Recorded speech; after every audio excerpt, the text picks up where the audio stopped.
Every morning in a small neighborhood outside Kyoto, 78-year-old retirees gather in the park at sunrise, and if you watch closely, you'll notice something remarkable. They move with a fluidity and balance most Western adults lose by their 50s. Their knees bend easily, their hips rotate smoothly, and they can squat all the way down to tie a shoe or pick up a coin without grabbing onto furniture. And here's what shocks most physical therapists who study these communities.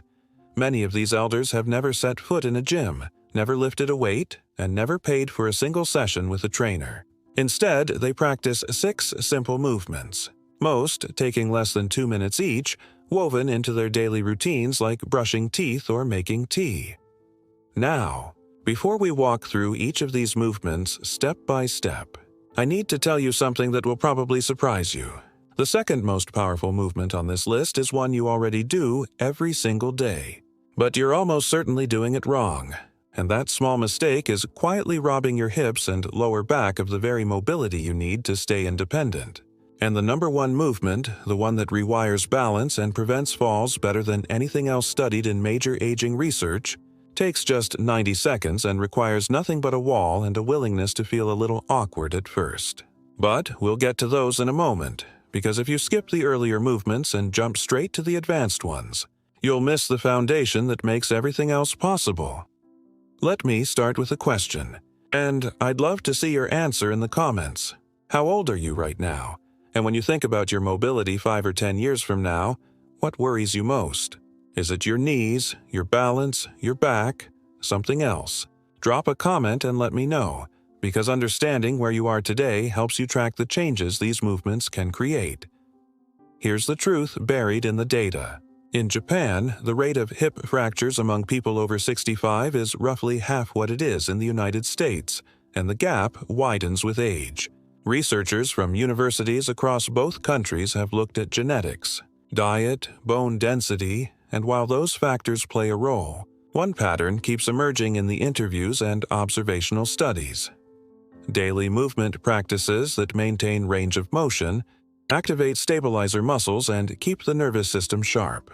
These aren't exercises you do once a week in a class. They're woven into the fabric of ordinary life, practiced in living rooms, gardens, and doorways, often without any formal instruction. The movements are simple enough that an 80-year-old can do them safely, but powerful enough that they address the very systems that decline fastest after 60: balance, hip mobility, spinal rotation, and ankle stability. So let's walk through them, one by one, starting with the simplest and building toward the most transformative. By the end, you'll have a short daily sequence you can practice in any order at any time, with zero equipment and zero risk if you follow the modifications I'll give you. And I promise you, if you practice even 3 of these consistently for 2 weeks, you'll notice a difference in how your body feels when you stand up, when you reach for something on a high shelf, or when you walk across an uneven surface. Movement number 6 is called the seated knee lift with ankle rotation, and in Japanese communities it's often done while sitting at the breakfast table or waiting for water to boil. You sit in a sturdy chair, feet flat on the floor, and you slowly lift one knee as high as comfortable. Hold it there for a breath, then rotate your ankle in a slow circle, 5 times in one direction, 5 times in the other, then lower the foot back down with control. Then you switch sides. The entire sequence takes about 60 seconds per leg. Why does this matter? Because after 60, the muscles that lift your knee and stabilize your ankle lose coordination faster than they lose strength. You might still be strong enough to walk, but the brain's ability to fire those muscles in the right sequence starts to fade. And that's what leads to trips and stumbles. This simple movement retrains that neuromuscular connection every single day. Research from rehabilitation centers in both the US and Japan suggests that practicing controlled ankle rotation while the hip is flexed can improve proprioception, which is your body's sense of where it is in space, and proprioception is one of the biggest predictors of fall risk. I worked with a woman named Carol, 71, a retired librarian who loved gardening but had started avoiding uneven ground because she felt unsteady. She didn't have weakness in her legs, but she'd lost confidence. I taught her this seated movement and she practiced it every morning while her coffee brewed, just 2 minutes. Within 10 days, she told me she felt more aware of her feet, more connected to the ground. Within 3 weeks, she was back in her garden, kneeling and standing without fear. She didn't get stronger in 3 weeks. She got more coordinated, and coordination is what keeps you upright. Here's how to build it into your day. Pick a moment that already exists in your routine, a time when you're sitting anyway. Breakfast, mid-morning tea, evening news. Sit tall, lift one knee, pause, rotate the ankle slowly in both directions, lower with control. If lifting your knee feels too hard at first, just slide your foot back under the chair and lift your heel off the ground. Then rotate the ankle from there. You're still training the same systems, just with a smaller range. Do it every day, even if you do nothing else on this list. It's that foundational. And here's the thing that makes this movement even more valuable. It's also a daily check-in with your body. If one ankle feels stiffer than the other, or if one knee lifts more easily, you've just identified an imbalance before it becomes a problem. Most people don't notice these things until they fall. You're noticing them every morning, and you're fixing them at the same time. Now, let's move to number 5. And this one addresses something almost no one talks about but everyone over 60 experiences. Loss of spinal rotation. It's called the seated torso twist, and it's performed while sitting upright in a chair, feet flat, hands resting lightly on your thighs. You inhale, lengthen your spine, then exhale and slowly twist your torso to the right, letting your head and shoulders turn as far as comfortable. Hold for 2 breaths, then return to center and repeat on the left. You do 3 full cycles, each direction, and it takes about 90 seconds total. In Japanese culture, this kind of movement is so common that many elders do it reflexively while waiting, sitting, or even watching television, and they maintain spinal mobility well into their 80s that most Americans lose by 70. Why does spinal rotation matter so much? Because every time you turn to check your blind spot while driving, every time you reach across your body to grab something, every time you twist to look behind you, you're using thoracic rotation, and when that range shrinks, your body compensates by twisting at the neck or the lower back, which aren't designed for that kind of motion. That's how you end up with chronic neck pain, lower back stiffness, and, eventually, injuries from simple movements that used to be automatic. Some analyses of aging and mobility suggest that maintaining thoracic rotation is directly linked to independence in daily activities, because so many tasks require you to turn, reach, and stabilize at the same time. I remember a man named Tom, 67, a retired electrician who came to me because he couldn't turn his head far enough to back out of his driveway safely. He'd started avoiding certain routes, certain parking spots. His neck wasn't the problem. His mid-back had locked up over years of sitting and forward-leaning work, and his neck was overcompensating. I taught him this seated twist, and he did it every evening while watching the news. Within 2 weeks, his range improved noticeably. Within a month, he could check his blind spot without straining. He didn't go to physical therapy. He didn't take medication. He just practiced a 2-minute movement every day, and his body remembered what it used to know. Here's the protocol. Sit tall, feet flat and hip-width apart. Place your hands gently on your thighs or let them rest in your lap. Inhale and feel your spine lengthen, like someone's pulling a string from the crown of your head. Exhale and twist slowly to the right, letting your head, shoulders, and rib cage turn together. Don't force it.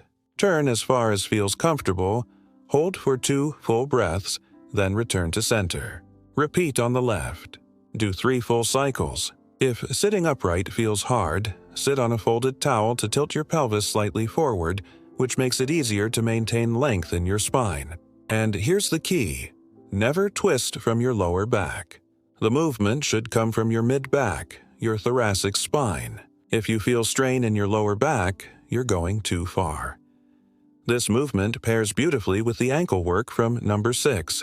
You could do them back-to-back at breakfast, and in under 4 minutes, you've addressed 2 of the most common mobility losses that lead to falls and injuries after 65.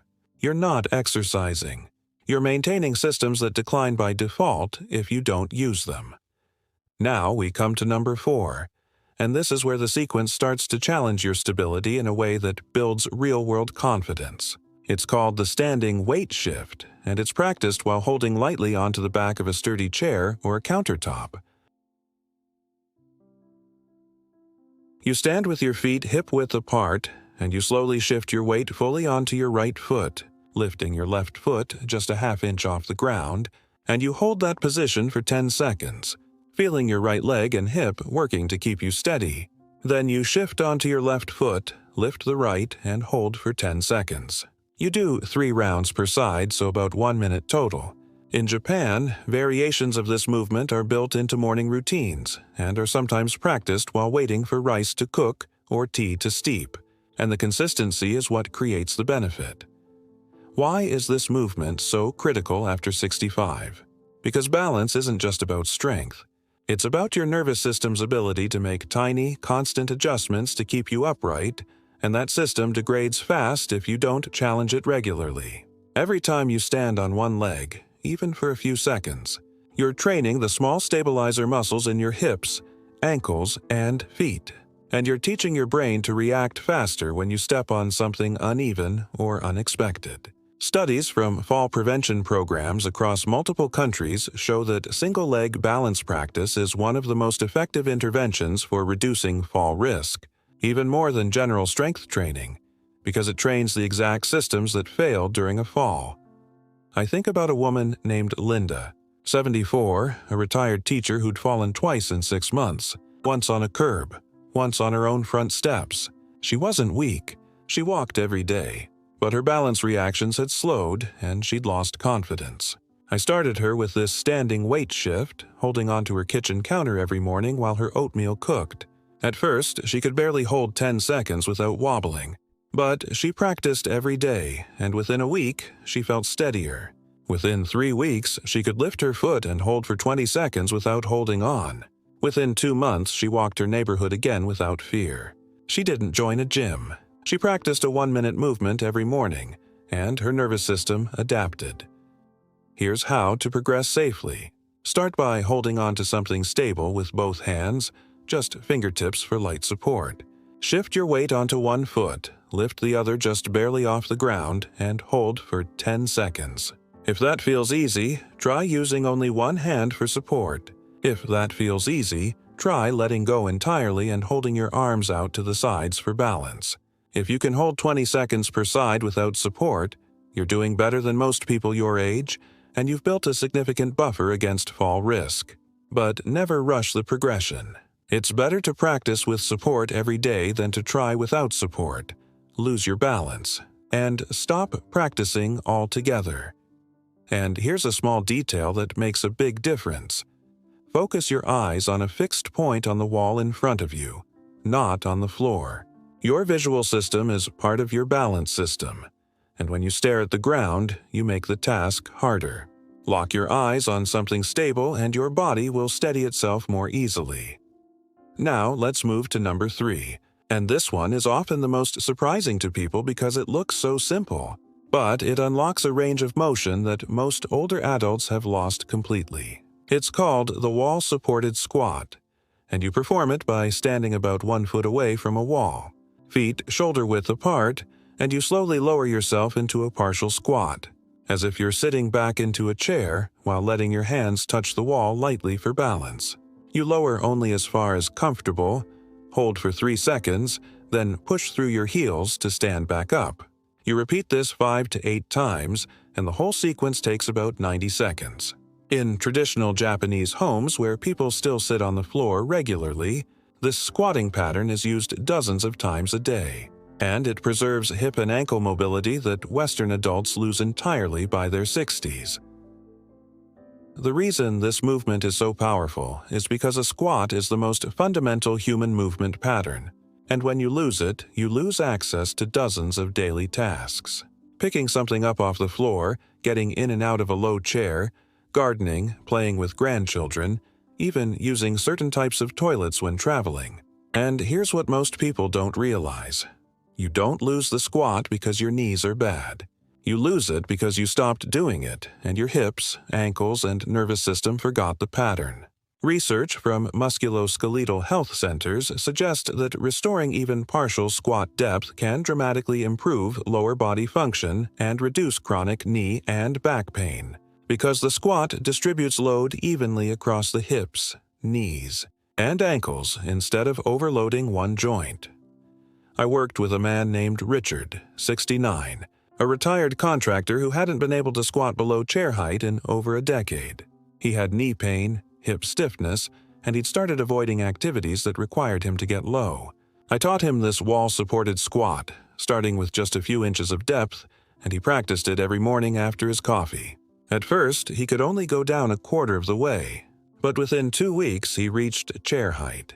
Within a month, he could lower several inches below chair height. Within 6 weeks, he was gardening again, kneeling and standing without assistance. His knees didn't heal. They were never broken. His body just relearned a movement it had abandoned, and the pain decreased because the load was distributed properly again. Here's the protocol. Stand facing a wall, about 12 inches away, feet shoulder-width apart, toes pointed slightly outward. Reach your hands forward and let your fingertips touch the wall lightly. Inhale, then exhale and slowly lower yourself, bending at the hips and knees as if sitting back into a chair. Let your hands press gently on the wall for balance. Go only as low as feels comfortable, even if that's just a few inches. Hold for 3 seconds, then push through your heels to stand back up. Repeat 5 to 8 times. If your heels lift off the ground, that's okay at first. It means your ankles are tight. Keep practicing, and over time your heels will stay down as your ankle mobility improves. And here's a progression tip. If the wall-supported version becomes easy, try doing it without the wall, holding your arms out in front of you for balance. If that becomes easy, try holding a light object like a water bottle at chest height to add a small challenge. But there's no rush. Even if you practice the wall-supported version every day for a year, you're maintaining a movement pattern that will keep you independent. Now we arrive at number 2, and this is the one I mentioned at the start. The movement you already do every day but almost certainly do wrong. It's the act of sitting down and standing up from a chair, and in Japanese movement culture, it's practiced with deliberate control, without using your hands to push off the armrests or pull yourself up. You stand in front of a sturdy chair, feet hip-width apart, and you slowly lower yourself down until you're just barely touching the seat. Then immediately press through your heels and stand back up, all without using your hands. You repeat this 10 times and it takes about 90 seconds. This simple practice, done daily, builds the exact leg strength and hip control you need to get up from a toilet, out of a car, or off the floor if you ever fall. Here's why this matters so much.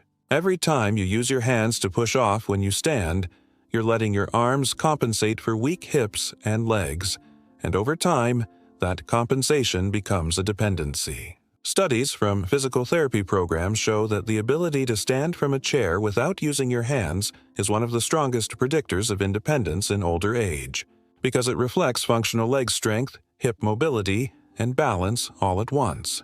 And the terrifying thing is that most people lose this ability gradually, without noticing, until one day they realize they can't get off the toilet without grabbing the sink. And by then, the muscle loss is significant. I think about a woman named Janet, 73, a retired nurse who'd started using her hands to stand up from every chair, every couch, every surface, and she didn't think anything of it until her daughter visited and pointed it out. Janet was horrified. She'd spent her career helping people stay mobile, and she hadn't noticed she was losing her own independence.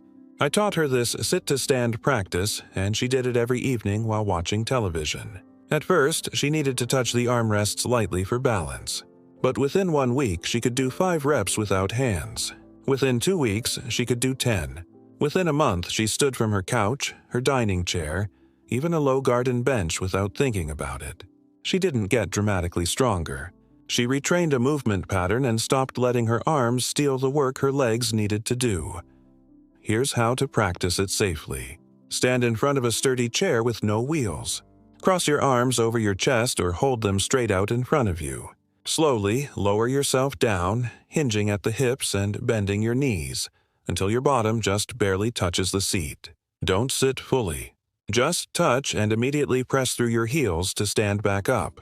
If that's too hard at first, use a higher surface like a countertop or a tall stool, which shortens the range of motion. Or place a thick cushion on the chair to raise the seat height. As you get stronger, remove the cushion and eventually progress to a lower surface. Do 10 reps every single day. It's one of the highest return movements you can practice. And here's the kicker. If you can do 10 sit-to-stand reps without using your hands, you're in the top quarter of your age group for functional leg strength. If you can't do even one, you're at high risk for loss of independence in the next few years. This movement is both a test and a training tool, and practicing it daily is like buying insurance for your future mobility. Finally, we come to number 1. The movement that rewires balance and prevents falls better than anything else in the research, and it's called the tandem stance hold. You stand next to a wall or countertop for light support, and you place one foot directly in front of the other, heel to toe, like you're standing on a tightrope. Then you simply hold that position for 30 seconds, practicing your balance while your body makes hundreds of micro adjustments to keep you upright. Then you switch feet and hold for another 30 seconds. The entire practice takes 90 seconds, and if you do this every day, you'll build balance capacity that most people your age have lost completely. Why is this movement so transformative? Because tandem stance challenges your balance in the exact way that prevents falls in real life. When you step forward or sideways, when you reach for something while standing, when you turn quickly, your feet briefly end up in a narrow stance like this. And if your nervous system isn't trained to handle it, that's when you fall. Major fall prevention programs around the world include tandem stance training because the data is overwhelming. People who can hold this position for 30 seconds or more have dramatically lower fall rates than those who can't. And the beautiful thing is, you can train it in 90 seconds a day, and your nervous system adapts fast. I remember a man named George, 76, a retired pilot who'd always prided himself on his physical fitness, but he'd noticed his balance was off. He felt unsteady when he turned his head while walking, and it scared him. I taught him the tandem stance, and he practiced it every morning while brushing his teeth, just holding the position with one hand on the counter. At first, he wobbled after 5 seconds, but he practiced daily, and within a week, he could hold 15 seconds. Within 2 weeks, 30 seconds per side. Within a month, he could hold it without touching the counter. His confidence came back. He walked faster. He stopped feeling afraid of uneven ground. His body didn't magically heal. His nervous system adapted to a challenge he gave it every single day. Here's the protocol. Stand next to a wall or countertop. Place your right foot directly in front of your left, heel touching toe, like you're on a balance beam. Let your fingertips touch the wall lightly for support. Hold this position for 30 seconds, focusing your eyes on a fixed point ahead. Then switch, left foot in front, and hold for 30 seconds. If 30 seconds feels impossible at first, start with 10 seconds and build up. If it feels easy, try letting go of the wall and holding your arms out to the sides. If that feels easy, try closing your eyes for 5 seconds at a time, which removes your visual balance system and forces your body to rely on proprioception alone. Practice this every single day, morning, evening, while you wait for something. It doesn't matter when. What matters is consistency. And here's the secret almost no one talks about. Balance is a skill, not a fixed trait. You can get better at it at any age if you practice the right movements, and this is the right movement. If you do nothing else from this list, do this one. It takes 90 seconds, requires no equipment, and the return on investment is enormous.